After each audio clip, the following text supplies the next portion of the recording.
ఆదిలాబాద్ పట్టణంలోని రిమ్స్ ఆసుపత్రి ఆవరణంలో ఉన్న జీవనధార ఫార్మసీ దుకాణాల్లో అధికారులు తనిఖీలు నిర్వహించారు.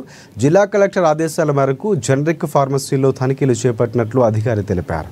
తనిఖీల్లో కొన్ని లోటుపాట్లను గుర్తించినట్లు తెలిపారు. తదుపరి చర్యల నిమిత్తంపై అధికారులకు దీనిపై పూర్తి నివేదిక అందిస్తామని చెప్పారు.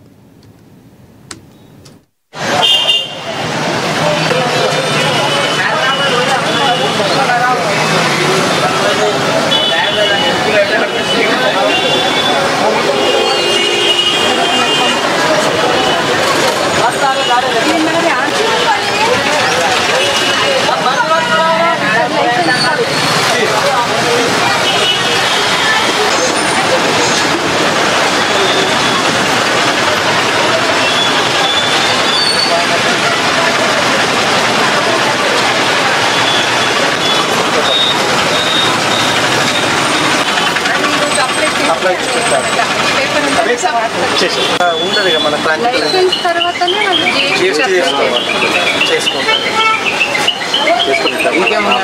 ఆదేశాల మేరకు తనిఖీ చేసింది. మన డిస్ట్రిక్ట్ కలెక్టర్ ఆదేశాల మేరకు ఈరోజు రిమ్స్ ఆవరణలో ఉన్న 2 జీవనధార మెడికల్స్ ఇన్స్పెక్షన్ చేయడం జరిగింది. దాంట్లో భాగంగా కొన్ని వైలేషన్స్ అవి గుర్తించాము. అసిస్టెంట్ డైరెక్టర్ నోటీస్ ఇష్యూ చేస్తారు. వాళ్ళ రిప్లేస్ని బట్టి మేము ఫర్దర్గా సస్పెన్షన్ ఆర్డర్స్ ఇంప్లిమెంట్